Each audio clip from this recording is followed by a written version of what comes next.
नमस्कार, आप देख रहे हैं न्यूज़ पीआर और मैं हूं आपके साथ रश्मि। हमारे देश का बैंकिंग सेक्टर यूं तो कई चीज़ों के लिए प्रसिद्ध है और वहीं इसकी सुरक्षा की भी बात की जाए तो लगातार इस पे सवाल खड़े होते नजर आते हैं। अब इस मामले में एक बड़ी खबर निकल के सामने आ रही है कि देश के 28 बैंकों के साथ एक बड़ा घोटाला किया गया है। एबीजी नामक इस कंपनी ने एक दो नहीं बल्कि 28 बैंकों के साथ घोटाला किया है। करोड़ों का नुकसान हुआ है बैंकों को, जिसमें एसबीआई, पंजाब नेशनल बैंक जैसे नाम भी शामिल है। इस मामले में अब तक 8 लोगों की गिरफ्तारी हो चुकी है। वहीं सीबीआई आगे की भी जांच कर रही है। 4 साल बाद देश के बैंकिंग सेक्टर में एक और बड़ा घोटाला सामने आया है।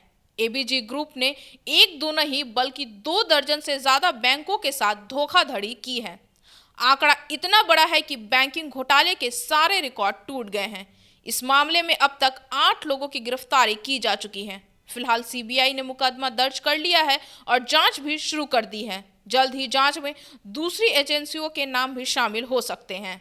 सीबीआई के मुताबिक ये धोखाधड़ी किसी एक बैंक के साथ नहीं बल्कि बैंकों के समूह के साथ की गई है। कुल 28 बैंकों के साथ धोखाधड़ी हुई है, जिसमें SBI bank, bank of Baroda, bank of India, IDBI, Punjab national bank समेत प्राइवेट बैंक आईसीआईसीआई भी शामिल है और साथ ही एलआईसी को भी चूना लगाया गया है। इस घोटाले का सबसे पहला खुलासा अगस्त 2020 में हुआ, जब 25 तारीख को सीबीआई के एक डिप्टी जीएम ने सीबीआई को लिखित में शिकायत की थी। 28 बैंकों और एलआईसी को चूना लगाने वाले 2 कंपनियां हैं, लेकिन एक ही ग्रुप है जिनका नाम है एबीजी शिपयार्ड और ABG international private limited. CBI के मुताबिक गुजरात के सूरत की यह कंपनी पानी के जहाजों के निर्माण और उनकी मरम्मत समेत उससे जुड़े दूसरे काम भी करती है। एफआईआर में एबीजी ग्रुप के मैनेजिंग डायरेक्टर आरके अग्रवाल के अलावा एग्जीक्यूटिव डायरेक्टर, दूसरे डायरेक्टर और कई सरकारी अधिकारी के नाम भी दर्ज हैं। इन लोगों के खिलाफ सरकारी संपत्ति को हड़पने जैसे गंभीर धाराएं के तहत केस दर्ज किया गया है। जिन धाराओं में केस दर्ज किया गया है उसमें आरोप साबित होने पर आजीवन कारावास तक की सजा हो सकती है। इस कंपनी पर आरोप है कि एबीजी ने बैंकों को समूह से लोन और कई तरह की क्रेडिट सुविधाएं ली। बैंकों से मिले पैसे को सहयोगी कंपनियों के जरिए विदेशों में भी भेजा गया। बैंकों से लोन के पैसे से विदेशी जायदाद और शेयर खरीदे गए। नियमों को ताक पर रखकर पैसे को एक कंपनी से दूसरी कंपनी में भेजा गया। बताया जा रहा है कि एबीजी कंपनी ने अपने बनाए जहाज विदेशों में भी बेचे हैं, लेकिन कंपनी ने तमाम नियम कानून को ताक पर रखकर बैंकों के ग्रुप को हजारों करोड़ का चूना लगाया है। एफआईआर के मुताबिक एबीजी कंपनी के चलते एसबीआई को 2468 करोड़ रुपए का नुकसान हुआ है, तो साथ ही एलआईसी को भी 136 करोड़ का चूना लगाया गया है। बैंकों के ग्रुप के साथ कुल 22,842 करोड़ की धोखाधड़ी हुई है।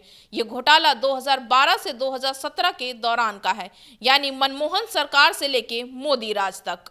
सीबीआई ने इस मामले में मुकदमा दर्ज करने के बाद 13 जगहों पर छापेमारी की है, जिसके दौरान कई आपत्तिजनक दस्तावेज बरामद हुए हैं। सीबीआई सूत्रों का दावा है कि मामले की जांच की आंच बैंकों के बड़े अधिकारियों तक पहुंच सकती है। जैसे जैसे जांच बढ़ेगी वैसे वैसे कई नेताओं के नाम भी सामने आ सकते हैं।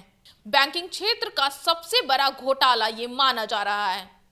मनमोहन सिंह की सरकार के साथ नरेंद्र मोदी की सरकार रहने के साथ ये घोटाले जो हैं मनमोहन सरकार के साथ से ही चले आ रहे हैं। अब इस मामले में कई बड़े नाम भी निकल के सामने आ सकते हैं, बड़े नेताओं के नाम भी सामने आ सकते हैं, क्योंकि इतना बड़ा घोटाला किसी भी नेता के साथ के बिना हो ही नहीं सकता। इस मामले में कई अधिकारियों पे भी गाज गिर सकते हैं। फिलहाल सीबीआई इस पूरे मामले की जांच कर रही है और जल्द ही इस मामले में बड़ा खुलासा हो सकता है।